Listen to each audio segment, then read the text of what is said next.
Muy buenos días, ¿qué tal?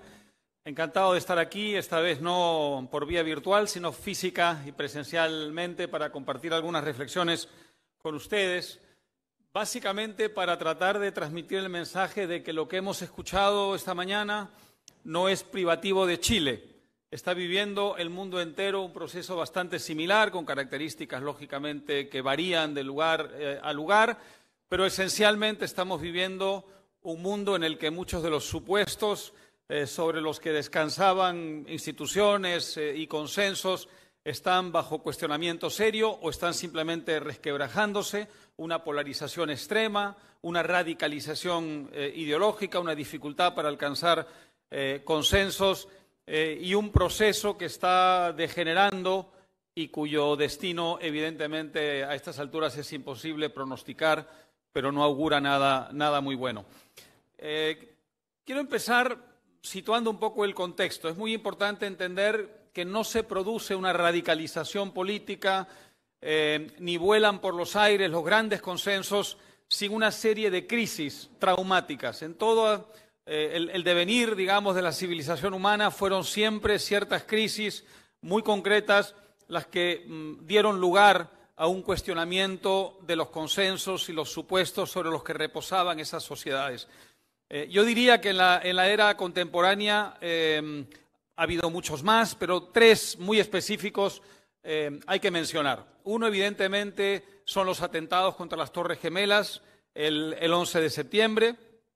Otro, la crisis financiera de 2007 y 2008, que fue mucho más que una crisis financiera, por supuesto, y luego la pandemia. Yo diría que, haciendo las salvedades, las diferencias, se parecen un poco a las crisis que dieron pie a las grandes radicalizaciones y degeneraciones ideológicas de los años 20 y 30, que fueron la Primera Guerra Mundial, la gripe española y todo el proceso, digamos, de colapso institucional que se produjo a través del Tratado de Versalles, que dio pie a un verdadero trauma en Alemania en la reconstrucción.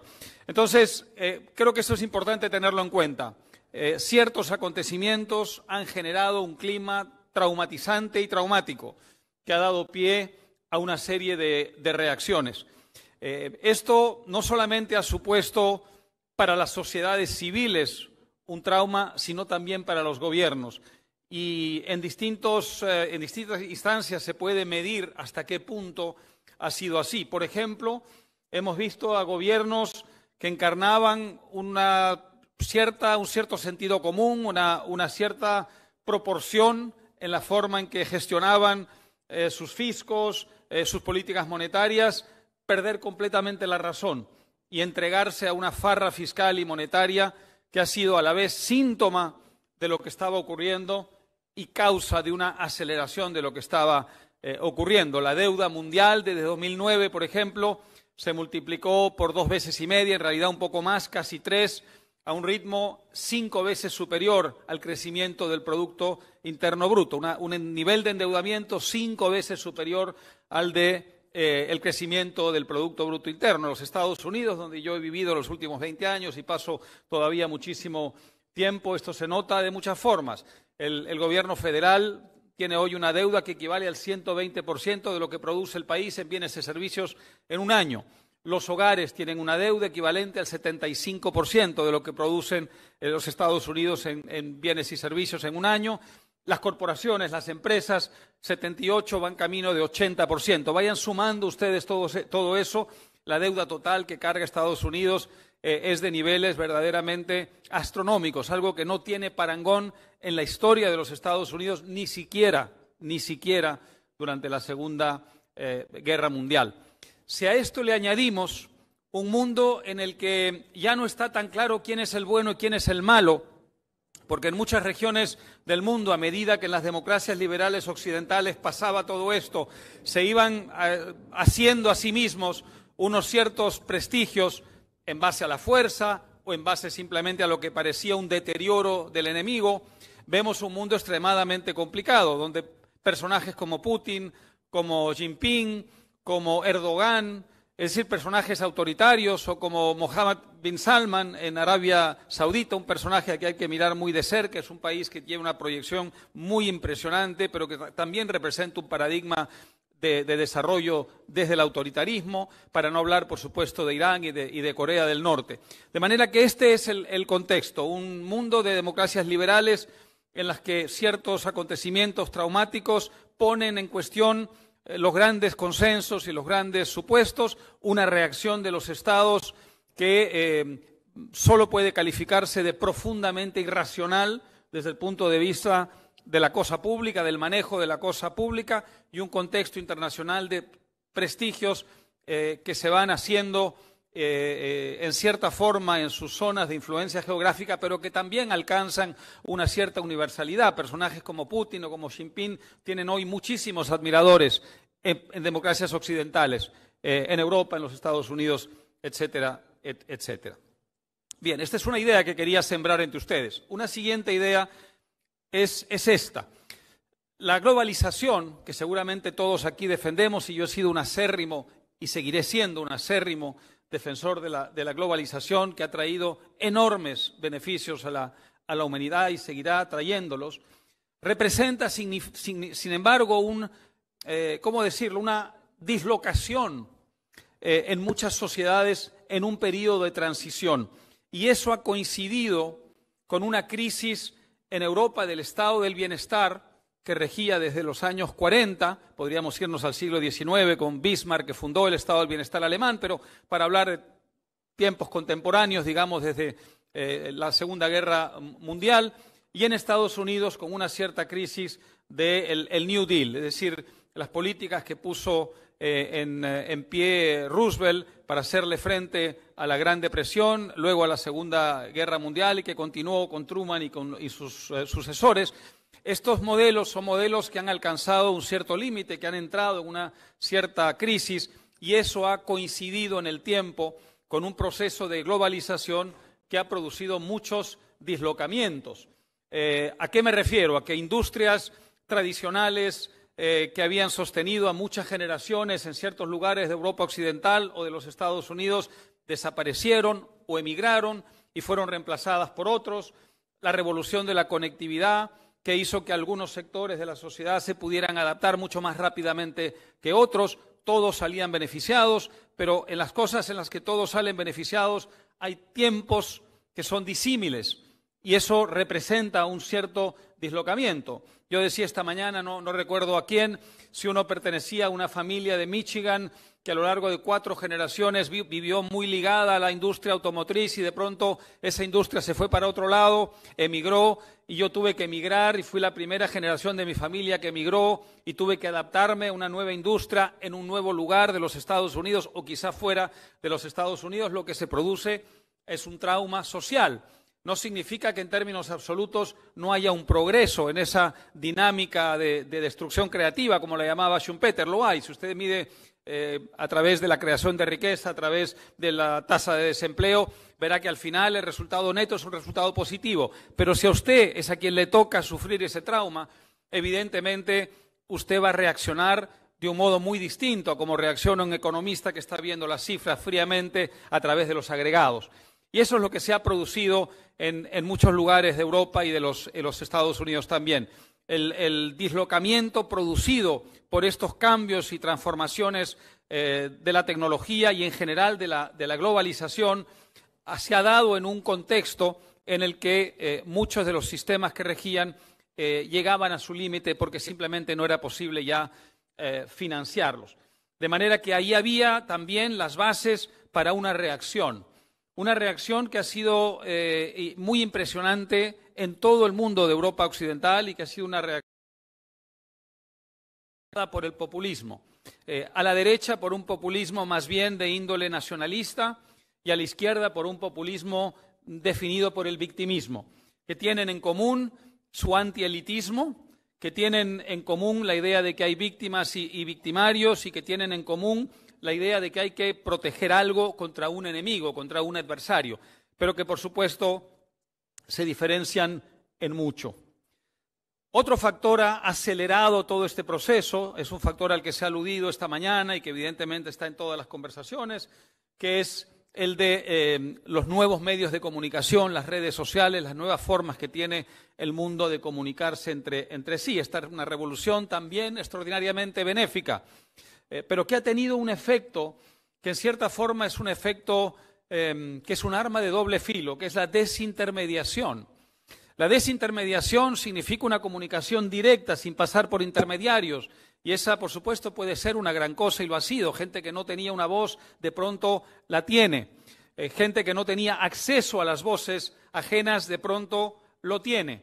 Pero también significa una erosión de instituciones intermedias que jugaban un papel muy importante en la sociedad, desde el punto de vista de los equilibrios sociales, desde el punto de vista de la convivencia, desde el punto de vista del gradualismo de los tiempos en los cambios, por ejemplo. Esas instituciones, tanto públicas como privadas, se han ido erosionando. Si yo ya no necesito un periódico porque yo soy mi propio periódico a través de las redes sociales, si yo no necesito un partido político porque yo soy mi propio partido político, si yo no tengo por qué respetar al presidente o la presidenta porque yo soy mi propio presidente, porque las comunicaciones modernas me convierten en un presidente entre mis seguidores, evidentemente hay una erosión de esas instituciones intermedias que, aunque permite a través de esa globalización de las comunicaciones cosas fantásticas, por ejemplo, la viralización de los buenos ejemplos, la viralización de las ilusiones, también significa que la sociedad tiene menos defensas contra los fanatismos, contra los populismos y contra los nacionalismos, en un contexto, como digo, en el que todo juega a favor de esa radicalización política. ¿Cuál fue estoy saltándome etapas porque sé que hay poco tiempo, que llevamos un cierto retraso en el programa y luego vamos a conversar un poco, así que, en fin, habría tiempo en otra ocasión para explayarse mucho más, pero quería dejar sembradas entre ustedes las ideas principales. ¿Qué ha pasado? ¿Cuál ha sido la reacción política frente a todo esto? Básicamente, desde la izquierda y desde la derecha, como digo, un nuevo fenómeno, un fenómeno que podríamos llamar identitario. La política ha pasado a ser la política de la identidad y este es un juego extremadamente peligroso.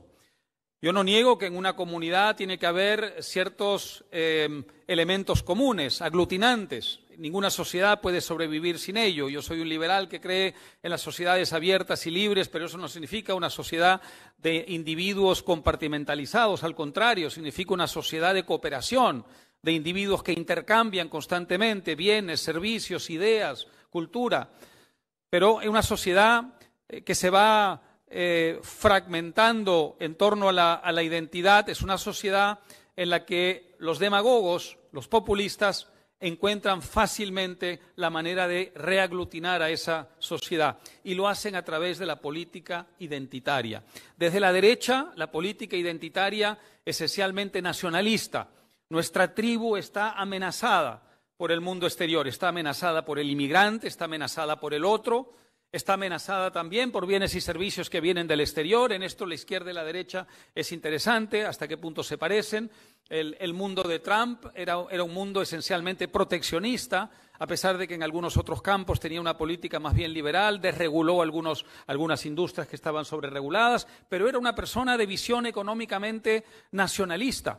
Tenía esa idea tribal de que había que proteger a los nuestros frente a los otros. Y bueno, y de la izquierda ha venido una política identitaria también, como decía, en ese caso basada no tanto en la nacionalidad como en la víctima o en los grupos de la sociedad identificados como víctimas a los que había que proteger contra una élite que representaba la opresión. Recuerdan ustedes las famosas superestructuras de Marx que hacían que en el fondo todas las instituciones democráticas no fueran sino una máscara de la explotación. Bueno, es una idea bastante parecida. Todo lo que representa institucionalidad política, democrática, representación política, en el fondo lo que esconde es una realidad de víctimas y de victimarios. Y ambos comparten el discurso del mito y la utopía. El mito es siempre un pasado que nunca existió, pero en el relato, en el discurso de los demagogos populistas de hoy, en Estados Unidos, en Europa, esto está ocurriendo en todas partes, por supuesto en América Latina también,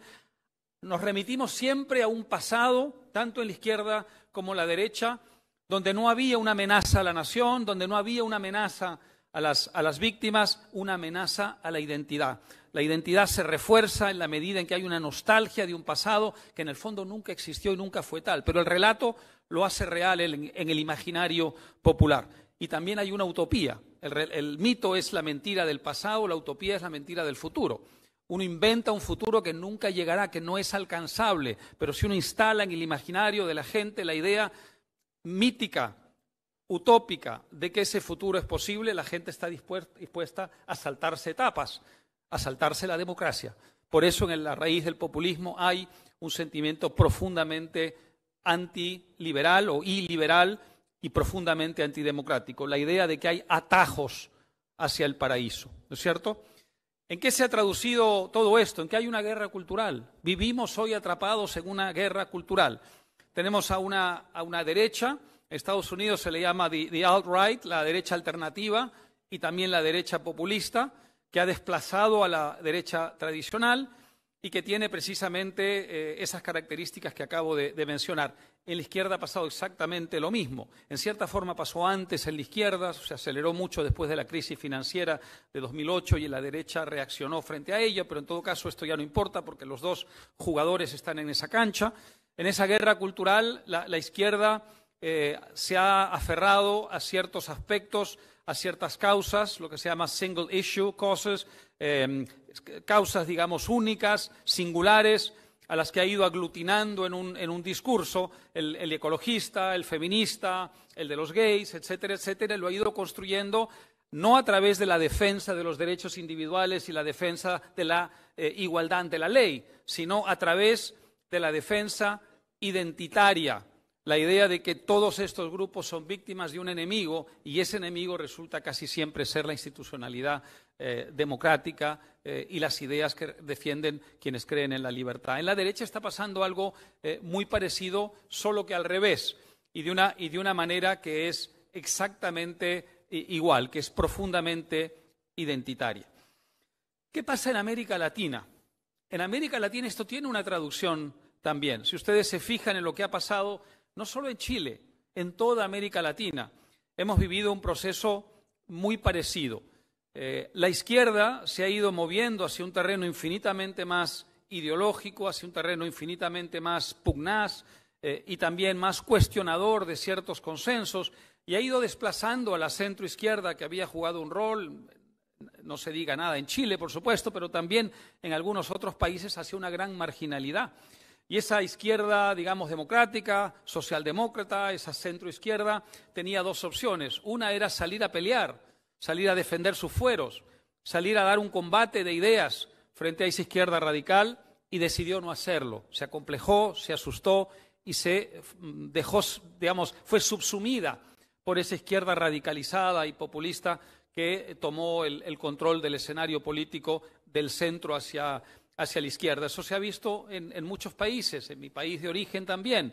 En Perú, lo que ha pasado en los últimos años, lo que pasó con la experiencia del señor Castillo, fue exactamente eso, frente a un presidente que se declaraba marxista, leninista y mariateguista, que tenía una concepción de la sociedad que era profundamente antidemocrática e iliberal. ¿Qué cosa hizo la centroizquierda o la izquierda democrática? En lugar de salir a defender sus fueros y enfrentarse a ella, lo que hizo fue integrarse a ella y con ella ha sucumbido.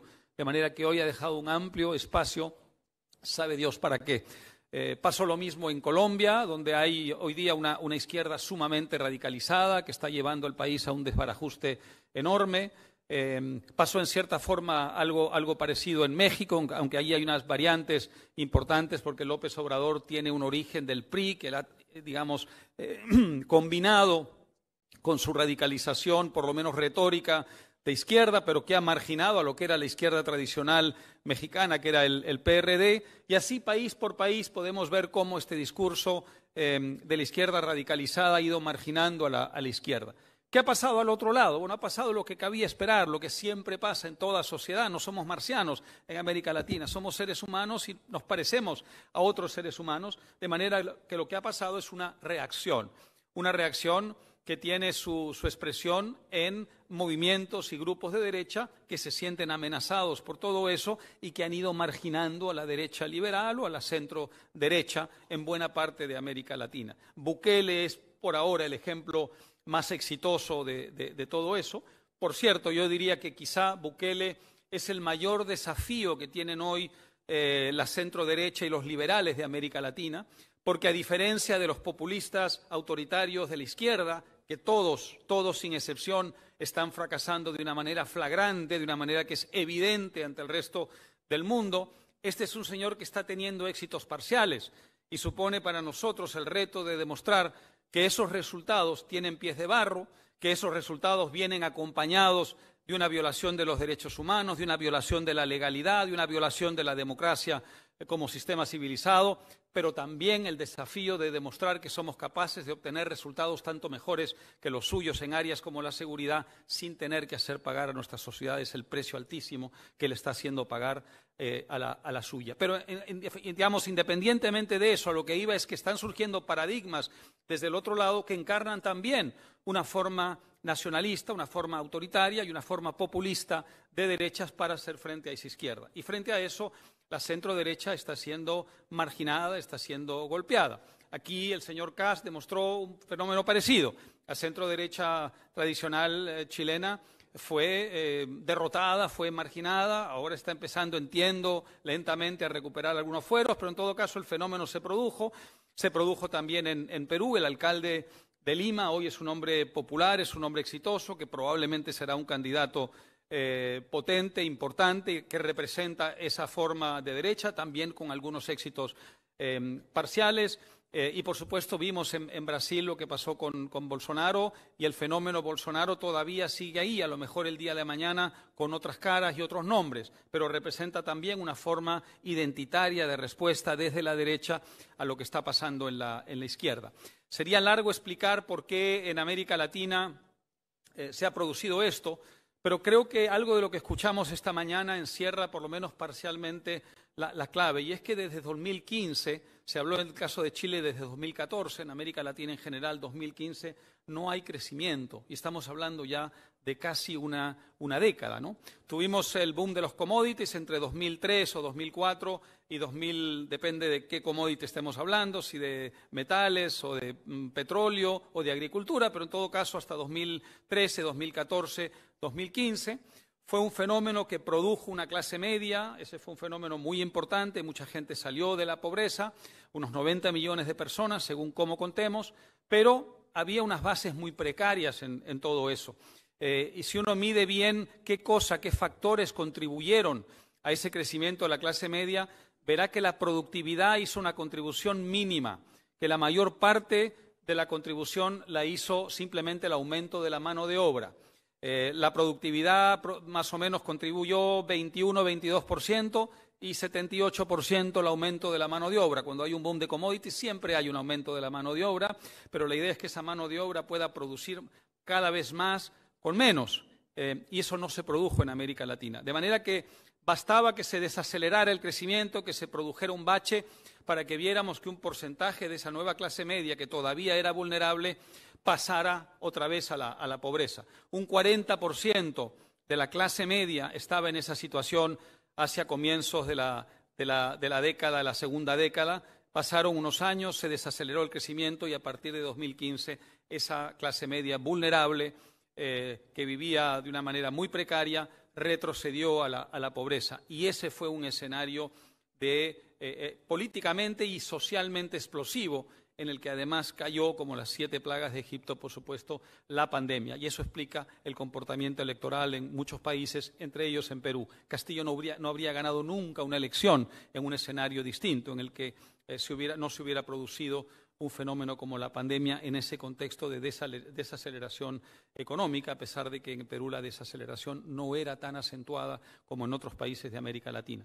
Pero en todo caso, a lo que voy es, una vez que se detuvo el crecimiento, porque no se habían aprovechado los años de bonanza para hacer reformas profundas que dieran una prolongación a ese crecimiento, se produjo entonces un fenómeno de pauperización de un sector importante de la clase media, y con eso surgieron otra vez fenómenos populistas. Y por eso, entre la segunda década del nuevo milenio y comienzos de la tercera década, vimos país tras país tras país volver a las garras del populismo con algunas variantes. México, Argentina, Brasil, las tres economías más importantes de la región, Colombia, Perú, etcétera, etcétera. En Chile también se vivió ese mismo proceso.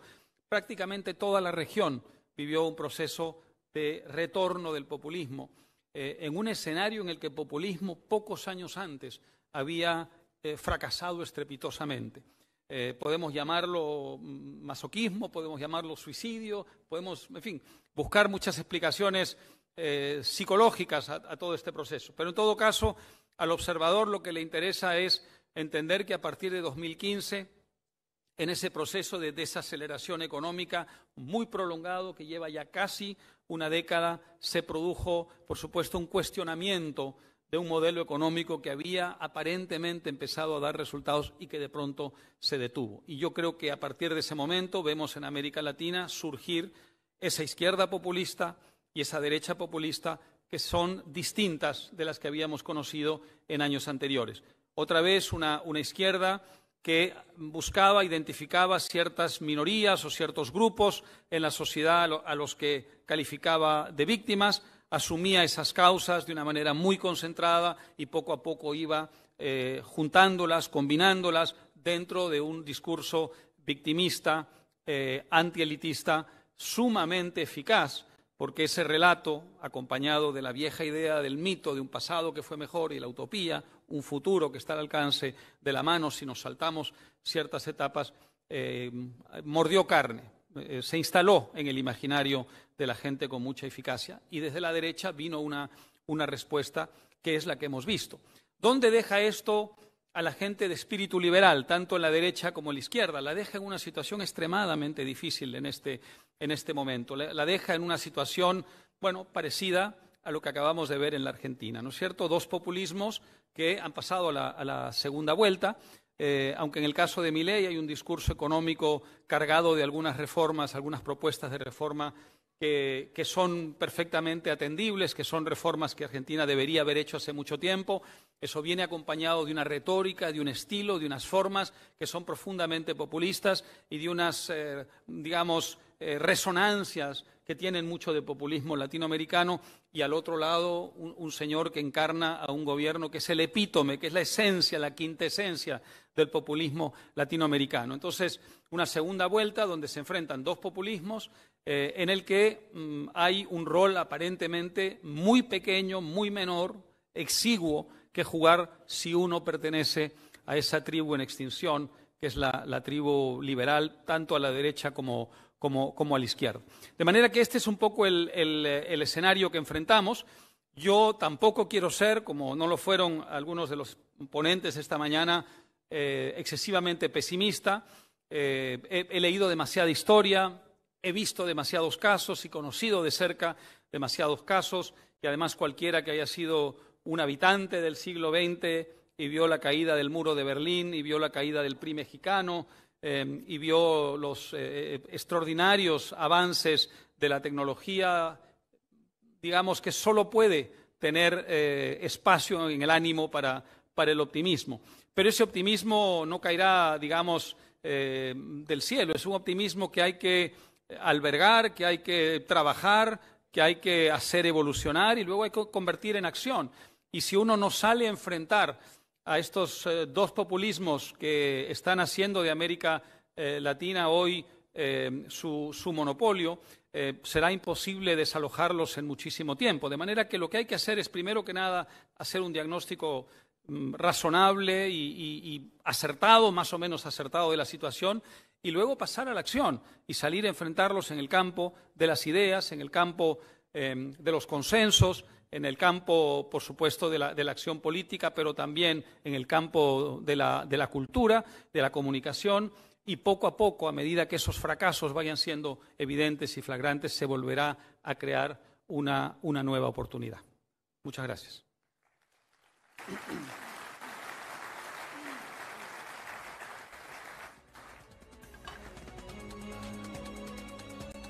Muchísimas gracias, Álvaro Vargas Llosa. Vamos a tener unos minutos para poder conversar.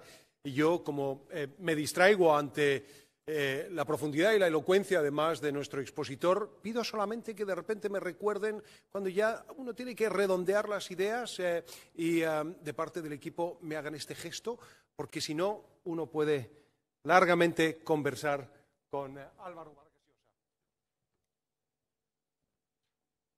Llosa. Muchísimas gracias. Yo sé que estamos en una silla y no en un diván, pero si me permites, quiero empezar con un alcance algo personal. Y ironizaba al comienzo, al presentarlo, con Mafalda y esa vieja frase, paren el mundo que me quiero bajar, a la luz justamente de los acontecimientos varios y que a veces todos tenemos esa propensión a querer bajarnos. Esto está generando mucha ansiedad y que tiene a su vez una lectura y una derivación política. ¿Te has querido bajar? ¿Cómo lidias con la ansiedad? Y eso lo digo a título personal para empezar, justamente porque creo que es algo sintomático de todos. Es una excelente pregunta. Leo historia, leo mucha historia. Cuando uno lee historia, uno entiende que la humanidad ha pasado por procesos tan convulsos, tan traumáticos, tan cargados de incertidumbre como este o peores, y que ha sabido salir, que hay cosas en la historia que no están escritas, hay cosas que tienen que ver con las decisiones que tomen o dejen de tomar los seres humanos, y que siempre hay sorpresas y que siempre hay, direcciones que toma la historia que no estaban previstas. Y yo trato de procesar todo esto de esa manera, es decir, las convulsiones no duran eternamente, siempre tienen una solución, y si los actores correctos o una generación determinada toma las decisiones correctas, se puede salir de esto. De manera que yo no soy, como digo, enteramente pesimista, pero sí creo que tenemos que ser mínimamente realistas. Si uno se situaba en la Europa de los años 20, los años 30, y no veía que había un auge brutal del fascismo y del comunismo en Europa occidental, no en la periferia de Europa, uno no podía, enfrentar ese proceso con un mínimo de racionalidad y de esperanza. Primero hay que saber exactamente lo que uno tiene enfrente. Hoy vivimos una situación, no diría exactamente comparable, pero sí diría, que hay un ambiente tan complejo, tan convulso, tan incierto y tan plagado de excesos desde el punto de vista de las ideologías, que primero hay que hacer un diagnóstico descarnado y realista de todo eso y luego enfrentársele, ¿no? Bueno, hablemos justamente de las 3 P's, el populismo, la polarización y la posverdad, o esta suerte de fake news, que están desestabilizando las democracias en la región. ¿Es posible blindarse? ¿Qué puede hacer el ciudadano? En Chile, por ejemplo, tenemos al Partido Republicano en la derecha, que está cobrando cada vez una voz más preponderante. Y, por cierto, el Partido Comunista, al interior de la administración, en el seno de gobierno, que también tiene un gran peso. Ya estamos en una coyuntura similar a Massa, Milei, Lula, Bolsonaro, a la misma coyuntura que vemos también en España o que podemos estar viendo en Estados Unidos. ¿Cómo lo ves? A ver, si no hubiera un factor muy importante que tiene Chile, diría que sí, pero hay un factor que tiene Chile y que no necesariamente tienen otros países latinoamericanos, que es un cierto sentido común en su clase media. Es verdad que esa clase media en 2019 estaba tolerando, en el mejor de los casos, y en el peor sumándose a la violencia revolucionaria, pero en todo caso es una clase media que poco después se dio cuenta de lo que había pasado y puso un freno a lo que se venía. Ustedes tienen una especie de common sense británico, decían siempre los observadores políticos, decían la salvación de la democracia inglesa son las viejitas inglesas, que siempre hacen que prevalezca en los momentos de mayor incertidumbre y mayor riesgo, que prevalezca un cierto sentido del common sense. Hay algo en la sociedad chilena que tiene eso, que respira, que transpira eso. De manera que siento que si Chile llega a ese extremo, va a dar marcha atrás porque habrá una clase media ahí que introducirá un elemento de sentido común. Esto no está presente, por lo menos no de la misma manera en otros países de América Latina. Y finalmente quiero preguntarte respecto a estos 30 estados de excepción. Se ha hecho, en definitiva, de la excepción lo que ya no es la norma, con una militarización aquí en la zona a falta de mejores políticas para dar seguridad. Este es un foro empresarial. ¿Qué puede hacer el sector privado? ¿Qué precedentes hay cuando a la Administración uno podría aventurar que se le está escapando de las manos este fenómeno. Estoy pensando en Medellín, estoy pensando en Bilbao. En todos los casos que mencionas, la sociedad civil jugó un papel fundamental. Si uno deja en manos enteramente de la autoridad policial o militar esa responsabilidad, normalmente el resultado no es positivo, o por lo menos es un resultado que tarda mucho y que luego tiene un costo político muy importante y también un costo humano, por supuesto. En los casos que mencionas y en otros, la sociedad civil jugó un papel fundamental. Se habla muchas veces del éxito del señor Fujimori en el combate contra Sendero Luminoso en los años 90, pero se habla mucho menos, porque desde fuera se conoce mucho menos el papel que jugó la sociedad civil en el interior del país, en el mundo andino. Cuando hablo de un papel de la sociedad civil, no digo que la gente salga armada a matar a la gente a la calle, a matar delincuentes a la calle. Hablo de formas cívicas de organizar el tema de su protección y de su seguridad que le faciliten mucho la tarea a las autoridades. El papel de la sociedad civil ha sido clave en las sociedades que han logrado combatir estos fenómenos con éxito y al menor costo posible, desde el punto de vista, por supuesto, que importa, que son los derechos humanos, ¿no? Álvaro Vargas Llosa, muchísimas gracias por acompañarnos. Gracias. Un fuerte aplauso para él. Muchísimas gracias. Un placer.